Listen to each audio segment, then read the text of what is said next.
Welcome back to our Chess to All channel. Today I'm going to teach you how to use tactics to win the game or to at least beat up some significant material. So the tactic type that I'm going to teach you guys today is called removing the defender. Let's start off with some examples. So in this position, let's first find out what we're attacking. That's the first step to do in any tactic type.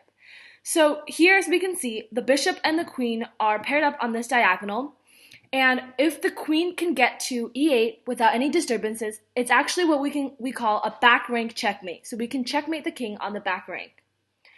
So that's the goal, is to get our queen here to e8. However, there's a slight problem with that. Black has a knight on f6 that actually is defending the e8 square. So that way, if we put our queen there now, the knight will just simply take it, and then we'll have lost our queen. So the knight here is a defender. So once we first found what we're attacking, and second, we find our defender, let's see if we can apply the tactic type of removing the defender. So here we can see white has a knight on e4 that is actually attacking black's knight. So now, if we take this knight now, black's knight, we're actually removing black's defender, and we're also putting the king in check, which is a nice tempo. So now that the defender is removed, no matter where the king goes, by the way, black can't take back because this pawn is pinned by the rook, wherever the king moves, we can now successfully checkmate on e8. So as we can see, after we removed black's defender, we can checkmate successfully. Let's look at another example.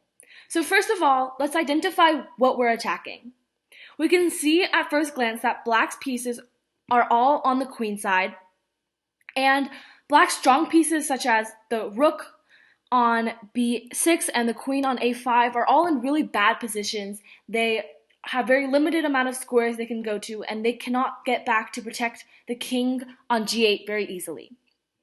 Then we can also speculate that white has a lot of strong pieces that are near the king as well, that are going to attack, such as this rook and the knight, and the queen is also pointed in this diagonal. So we want to get this queen closer to the king. If we could get the queen somewhere into g6 perhaps, then we can force a checkmate on g7. However, the problem is this h7 pawn is preventing the queen from going to g6 because it's defending the g6 square. So we have to see now if we can remove that defender. We can see that our knight on g5 is attacking this pawn, and if we take it, we will successfully remove that defender. You might think, wait, that knight is worth more than that pawn, and after my knight takes and black takes back with his knight, I traded a knight for a pawn, which is not good. Well, actually, that is correct, but in this position, once we do this and trade our knight, we get our queen into the game and we have forced checkmate. So sometimes it's good to sacrifice your pieces because in the end, checkmate is always worth it.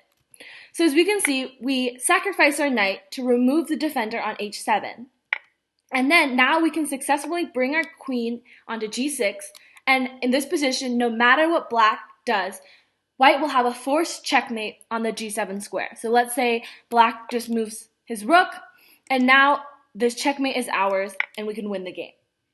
Let's look at one last example. So first, of course, we need to see what we are attacking. So we can see that black's queen is again in this position over here that's not really connected to go back to protect the king. And our rooks are on this great 7th rank. So they're also doubled, so that means it's easy for us to go in and try and checkmate the king. We want to be able to bring our rooks to the a7/b7 square so we can successfully checkmate the king. However, this pawn, the c7 pawn, is basically like a defender as it's in the way of our rooks being able to successfully checkmate. So in this position, there's a way for us to indirectly remove the defender. So in the past two examples, we directly just took the defender and got rid of it. In this position, an indirect way to get rid of the c7 pawn is for our queen to actually take the d6 pawn. So if black does not take our queen back, then, well, we're just up a pawn. But normally, in a position, your opponent will be like, wow, that's a free queen, right? So they'll take back with a c7 pawn, which gets rid of the pawn. So sometimes when we're removing the defender, we're not exactly getting rid of the defender completely, but we're removing the defender from defending a square. So in this position, now that it's gone, the c7 pawn isn't actually defending the rest of the 7th rank. So now that it's out the way, we can successfully go in and checkmate. So here's the pattern. Because this rook, black has a rook on c8, it prevents black from going in the right direction. So the black king is forced to go to a8, and then we can just continue the pattern to checkmate. So I hope you learned something from today's episode. We learned how to remove the defender, how sometimes we can directly take the defender and we'll sacrifice if it's necessary to remove that defender and get to checkmate. And sometimes, as in this position, we indirectly get rid of the defender to still get checkmate in the end. Okay, I hope you guys learned something from this video. See you guys next time.